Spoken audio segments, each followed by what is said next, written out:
Let's bake it.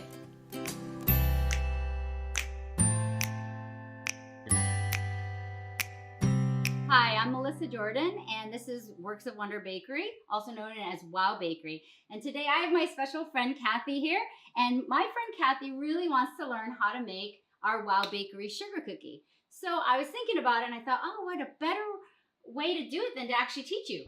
So before we start teaching you how to do these sugar cookies, I just want to show you here the ingredients that we have. And there's only 7 things that go into this. So we've got your flour, your sugar, your eggs, your butter, your leavening, which is either baking soda or baking powder, and vanilla. And wait a minute, that's only 6. Most important one is your love. Oh, how awesome. When you get to do it, that's the most important ingredient. But I do have a question. Okay. Does the brand makes a difference? Because I like to buy things on sale. And I understand that. And so just shop local. I see. First, we're going to start with creaming the butter and the sugar. It's really important to have your butter at room temperature so it's not hard when you put it inside here. But we're first going to put the sugar in. So if you can put 1.5 cups of sugar right into the bowl. And what that does is it creates a nice separation when you put the butter in, so the butter doesn't just stick right to the side. And then what I do is I cut up the 2 sticks of salted butter, and we put that right into the bowl to make sure it's nice and soft. And then you're going to stick that right in there. And we're going to put the paddle on. This, by the way, is my friend's candy. She was a gift from one of my supporters. And then we're going to start mixing. All right, so the butter and the sugar have been creamed really well. And you can tell because you can't see whether it's butter or sugar. It's all together there. And you really want to make sure that you actually take a spatula and really go around and get all that possible sugar that might be clinging to the side. Because you don't want that to pop out in your final product, which will end up being like a foot in your nice round cookie. So that's really not what you're looking for. I see. Now, does speed matter? Speed really doesn't matter. It's just the slower it is, the longer it's going to take. The faster it is going, then the quicker you're going to get to this stage. Okay. So the third ingredient that we're going to add to this creamed butter and sugar is our 2 eggs. So I'm going to let you do the honors. Yes, thank you. Go ahead and pour that in. Do I just pour it in? Yep, just pour it right in. And the reason why I put it in there is so that we don't get any shells and we can see it before it gets into the main thing. All right? And we're going to mix that. And this is a speed that I would suggest to do a little bit higher, and you're really going to see the creaminess come out after that. Now we've got to add the vanilla. Okay. This adds a lot of flavor, and we're going to do 2 teaspoons of that right into our creamed butter, sugar, and eggs. Oh, full teaspoons. Yeah, don't cheat us out. Yeah, you've got to go all the way to the top. Okay. All right, now do a little adding more. Just yeah, there you go. Perfect. Oh, yay. All right. Now what do we do? We're going to mix it. Speed? Doesn't really matter. Just want it incorporated. So after adding the vanilla, you're going to go ahead and do what again? Scrape. Yes.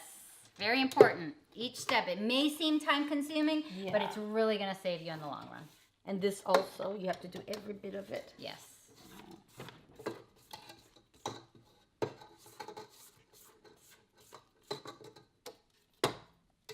Awesome. You're doing great. Wow. I want to eat. Okay, now we're ready for the baking powder. And this is a technique I really want you to pay attention to because baking powder is one of those things that if you don't sift, then you're going to taste kind of a metal taste if you have a lump in there. And I'll show you that the lumps will show themselves. They look fine as is. Yep, it does. It's kind of deceiving, but look. If you don't get those out, those will never come out, and they'll just be little bits of like bitterness in your cookies. Yeah, you don't want that. Now explains why. Yep. All right, so we've got the baking powder in there, and we sifted it right. So now we're going to add the final thing, which is flour. And you want to be really careful about the flour. You don't want to pound it and make it heavy, and that's why I'm going to level it so that you have 1 cup. And we're going to add that right to there, and now you're going to do another cup and a half. No pounding, huh? Yes, no pounding, because if you pound it, what happens is it actually creates double the amount that you want. That's what I've been doing then. Yeah, and that's why you might have a brick instead of a cookie. That explains why. So even when you're getting it out of there, just nope, do it again. Don't do that. So I light, yes, light. And just then yes. Always better to put it in. All right, and there you go. right. Now I learned. All right. No more bricks. So let's go ahead and mix the flour and the baking powder now in there. Yep, let's go ahead and put our handy dandy no mess splash guard up. All right. And this you don't want to put on high because all that powder is going to end up on you. So you just want to gotta incorporate it, and then as you see it's getting mixed, then you can maybe turn up the speed up a little bit, but it's not necessary. Is there like time limit? You really want this to be all mixed in. But what do you think we're gonna do in between? I don't know. Oh, great. There you go. Yes, all right, so let's go ahead and do that. Kathy, here we are. This is the final before we get it to the tray. But we have to try it first. Oh, that's my favorite part. So take a little bit of a taste. And ready? 1, 2, 3. Wow. It's great. Okay.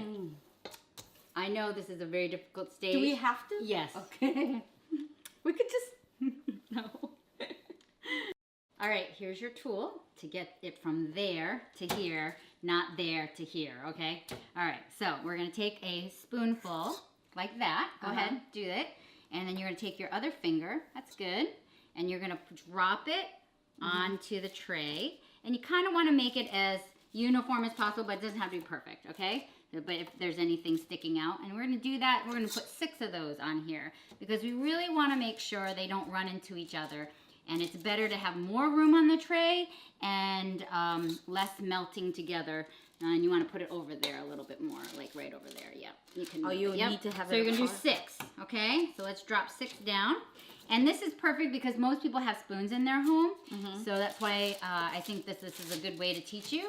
But if you do happen to have a ice cream scoop or a little melon ball scooper or a pate, whatever you call these, this will give you a perfect size ball. These are not too expensive, and it makes it really fast, as you can see. It's a little bit more uniform. Well, my sizes are... You're doing all right. We're just gonna, that's why we definitely only have 6 per tray. All right, one more. Let's see. You're doing good. The big one's mine. That looks really great, Kathy, but you know, I'm just gonna give you a little bit of a tip. If you wanted to make them a little bit more uniform and you didn't have a scoop at home, just do what I'm doing right now. Take it really quickly after you've dropped it, and then just roll it very lightly in your hand, and then see how it now tucks in some of those little pieces that are going, and you've got it something nice round base to work with. Yes. Then this is a very important part to making these sugar cookies a success. We're gonna actually take a smooth glass bottom, and I have a cup of sugar here, and you're gonna just generously do that. You're gonna dip the bottom of that into the sugar, and you're going to then, then you're gonna put that right on top lightly, and you're gonna do it a couple times. So dip it back into the sugar, and then just so that it's not sticking to your cookie. You can be generous with this. It looks like a lot because you can see the sugar, but it just adds that extra like, ooh, sugar cookie. How come mine comes out a little weird than yours? You know, I've been doing this for a long time, and for somebody who's never done this before, you're doing a fantastic job. You're a very quick learner. We shall see. Keep going, keep going. Awesome, look at that. And now we're ready to bake. Are we? Yes, and then we're one step closer to what? Eating! We have one more step, okay? So let's get it into our 350 preheated oven. Go ahead and put it in the bottom. And then I'm gonna put a second tray on top. Our racks are kind of in the middle of the oven, just so that we can get more done. So I set it for 6 minutes, and then we're gonna switch the racks to give a nice even bake. We're gonna put it on for another 6 minutes, and we'll see you when it's ready. So here's the moment you've been waiting for, Kathy. There's the sugar cookie. And as you can see, they're lightly golden on the outside, they're crisp on the outside, and then go ahead and grab them. Let's taste. This is the best part, right? All right, and soft and chewy on the inside. Wow. It's delicious. I'm so glad I was able to teach this to you today. Oh, thank you so much. You're welcome. Thank you. It's been joy. Thanks for watching. The recipe for the sugar cookies is in the description. I hope you enjoyed watching this as I taught Kathy how to do this. This was my gift to her and to all of you. Happy holidays and happy baking. Wow.